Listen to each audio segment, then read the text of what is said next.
The early 1980s saw many exciting mould-breaking shows hit the nation's TV screens. Bruce Forsyth's Play Your Cards Right, Training Dogs the Woodhouse Way, Take the High Road, to name none of them. Into this steaming cauldron of artistic experiment stepped a group of talented young writers and performers eager to break the rules and say the words "you bastard" as often as possible in any given show. They were the first wave of Comedy Store and comic strip veterans, and it was no surprise that promiscuous old tart television wanted to pick them up and have her way with them. It was a relationship that started not with a bang, but with a boom boom. No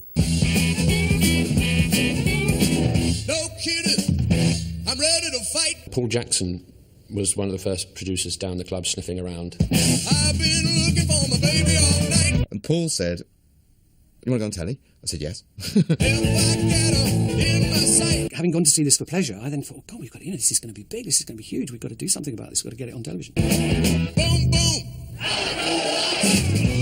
I remember Paul came to an alternative cabaret gig, I think, that was in a student bar at 6 o'clock, and the bar wouldn't open, and so everybody sat there drinking milk while I shouted at them. They come to the walls and put wires in your engine, I don't mind anyway. What, me paranoid?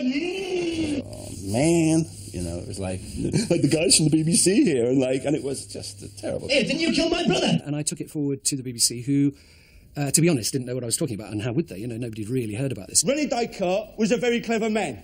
He invented the philosophical concept, I'm zinc, therefore I'm a pram. I suppose, in a way, it was so different that anything we did would be striking to those few people who saw us, but I imagine it was pretty lame, really.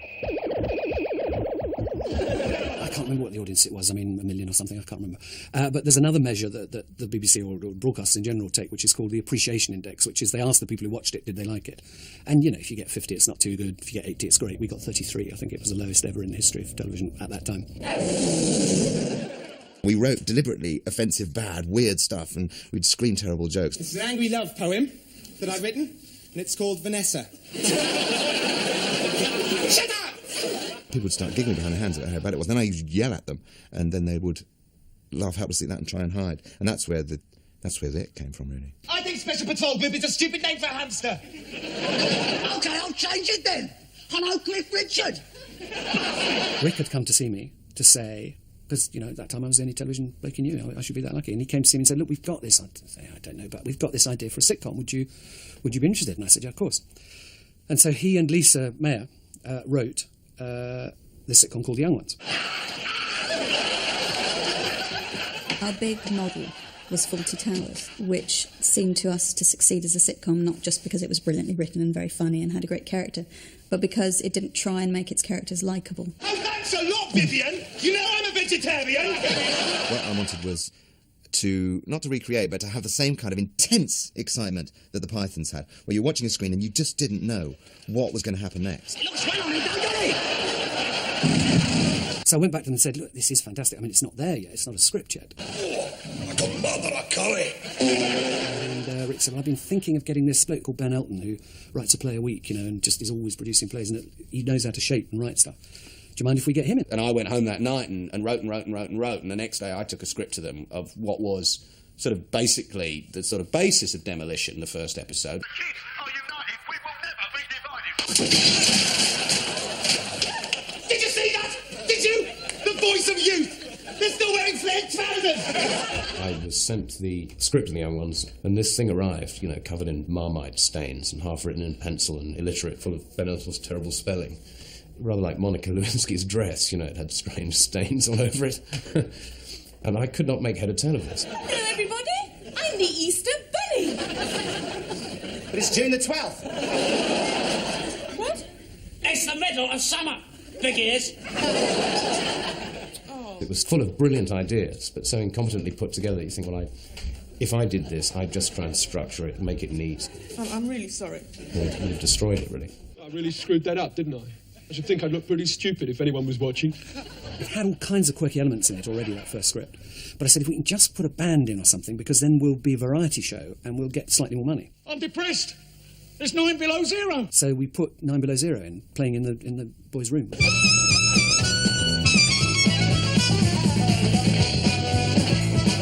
So anyway, we made the first show, and we were thrilled with it. And, you know, we said to each other, well, we've got what we set out to get here. And it sat there for quite a long time. And then what happened was Channel 4 by this time were hoving on the horizon. Jeremy Isaacs announced his first night's lineup, and it included the comic strip. And somebody somewhere in the BBC, I still to this day don't know who it was, said, "Hang on a minute, that's that lot we've got on that tape, isn't it?" And suddenly I got this phone call, "Can you make 5 more?" Why won't it go off, Mike? The characters in the young ones were based on real people that we'd known when we were students. Pollution. All around. That's what Vic is all about. Is trying to fit in with the groovy revolutionary front and failing badly. Sometimes up, sometimes down. There was a lot of stuff I was trying to sublimate in myself, sort of arsey behaviour, which kind of came out in Rick. I was always trying to stay cool and keep that twerp down, and the only way to live with that was to let him out. Are you suggesting that we make a puppet out of nuclear arms? Yes. Oh, I think that would be very fine behaviour for a Cliff Richard fan, wouldn't it? For someone who actually thinks the lyrics of Devil Woman have got something to say. I liked falling through the roof with Ada. It was absolutely terrifying. We were lying on a bed like this with our backs facing the floor. I don't know, 30 feet up, something like that, 40 maybe, watching this wire. And one of the reasons Ade's great, he's got a many reasons why he's great, is because he's got the balls of a giant. I mean, they're really big. But also he's brave, is the point I'm trying to say. I'm just shitting myself, because this explosion's going to go off here, bang, and we're going to fall. Free fall to the floor. And when we hit the floor, Paul says, as soon as you hit the floor, as soon as you feel the floor, start fighting, okay? And we get into the fight routine. And I was so scared. I said, Ade, I think I'm going to die. And he turned to me and he said, good.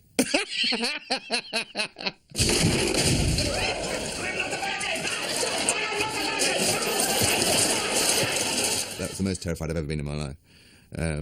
More terrified than falling off a quad bike. I was unconscious then, so I wasn't scared. And when I came back, I was Jesus. Bad karma. Well, I think in terms of Rick and Ade's act, which is the slapstick act, they always need a victim to hit over the head with a frying pan.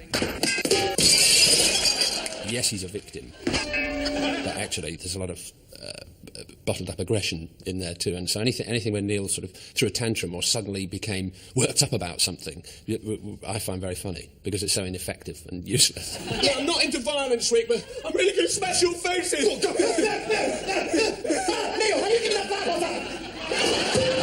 The original idea was Pete Richardson should play what was to become Mike, and Pete was and is a sort of strangely cool guy.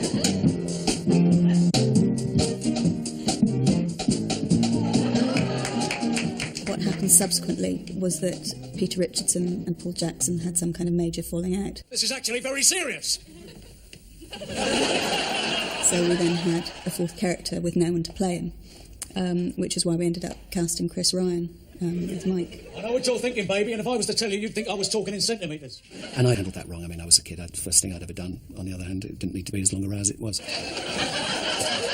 All right, somebody call a taxi. They asked me to be in it, really, because I'd been the kind of... I think just because I think they were frightened of me, really.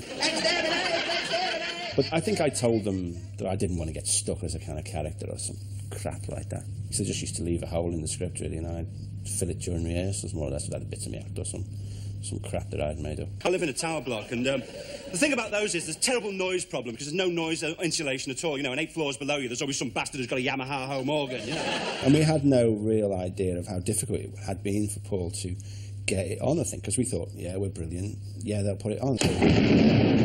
Over the 12, I think the BBC were incredibly supportive. I mean, it was challenging at the time. Most particularly in the first series, the one that we felt really strongly about was what I still think is one of the great comic scenes, which is when, you know, the super cool Rick who's holding the party and he's, you know, got all his mates turning up. Anyone got a slate? A cigarette? Oh, sure. That would have been bad! And in desperation and embarrassment, because nobody does turn up and everybody's sitting around with nothing to do, he opens a girl's handbag, you know, and that old thing that we were all taught at the time, I can't believe it's still true now, but every young boy was taught, never look in a lady's handbag, you don't know what you'll find. And it's all there, and he gets out of handbags, and of course he doesn't know what it is, you know, the super cool dude in his yellow dungarees, he doesn't know what it is. And it was, I thought, a very funny scene, and he's completely left looking like a complete tip. It's a telescope! A telescope with a mouse in it! Hello, Rhiannon. Are you glad you could come to the party? Here, have a drink, Mercy. Dum-da-dum-da-dum. Oh, it's gone all big. I'll get a tissue, it's all right. It's all right, there's a box of them in here. They're cool. I think I better go to the laboratory. And we were all very committed to the scene, and we knew there'd be a difficulty about it. And we delivered all 6, and they were viewed by Jim Moy by this time. And he said, I'm not arguing, I'm not asking you to take it out. We'll go with that. I think it's extremely funny. I think the context it's in And we would have been ready to take our names off the credits and all this stuff. Didn't need it. Go with it. And I think in that way the BBC were very good. On the other hand, classically BBC, completely out of the blue, he then said, but there's one thing that's got to go. And I think Jimmy Gilbert joined him on that. He said, you've got to take out that scene where Aid's fucking the floor. And we looked at each other and said, I'm sorry, Jim, we don't know what you mean. Hi, girls! So we had to rack our brains, and we realised what it was. We said, wait, that's complete nonsense. He's doing press-ups to show how hard he is. Do you want to see how many press-ups I can do? And I said, well, last time I fucked the wife, it looked like that. It was about getting off with girls, masturbation, going to the toilet and farting, and, you know, it was quite sort of schoolboy humour in a lot of ways.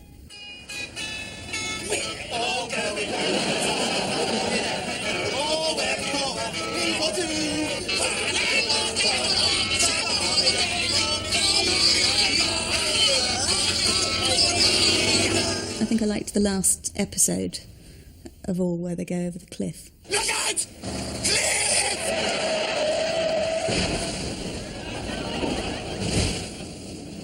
It was just such fun, sort of killing them all off and destroying everything. So cruel and pointless. So I enjoyed that. That was close.